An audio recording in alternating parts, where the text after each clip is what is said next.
Maghahanap ka ng life partner mo.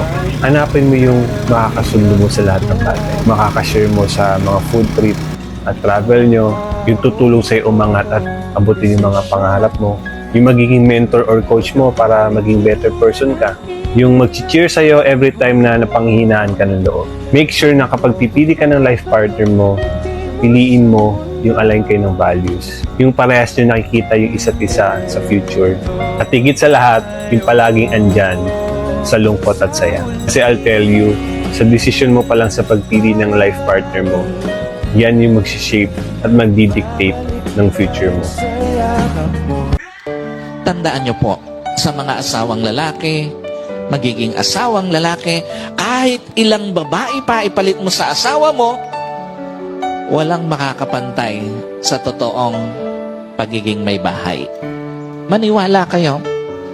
Alam niyo po, hindi man perpekto ang paghawak ng asawang babae sa pera ng pamilya, pero hindi kayang pantayan ng ibang babae ang malasakit sa pera ng pamilya. Hindi man perpekto ang pagpapatakbo ng asawang babae sa tahanan, pero walang makakapantay na babae sa pagmamalasakit sa tahanan ng pamilya. At hindi man perpekto ang pakikitungo ng asawang babae sa kanyang asawa, pero hindi mapapantayan ng ibang babae ang malasakit nito sa kanyang asawa.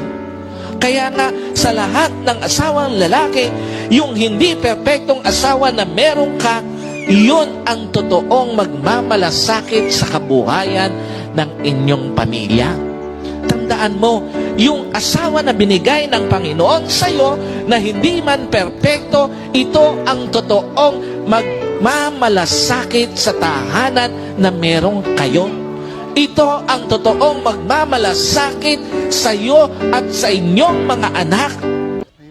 Lord, tulungan niyo po sana kami ng partner ko na maipanalo lahat ng mga laban namin sa buhay.